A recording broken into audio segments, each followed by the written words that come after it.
Government cluster on very important bills that are the subject of international concern.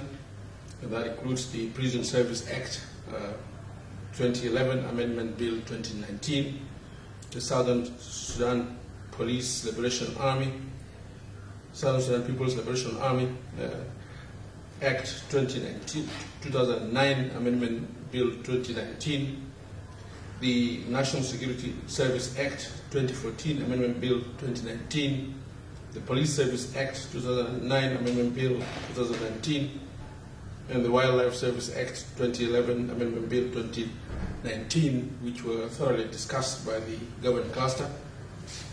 And it's worth mentioning that these amendment bills were prepared by the National Constitutional Amendment Committee, which is set up by the terms of the agreement.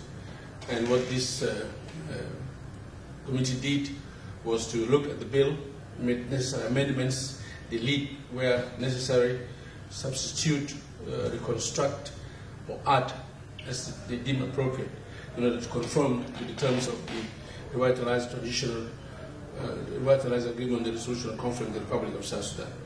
These bills are very important, as I've said before. They're the subject of international concern, and I think that with the clearance of the government cluster this morning, our bills are now ready for consideration by the Council of Ministers. We're delighted about that. Thank you.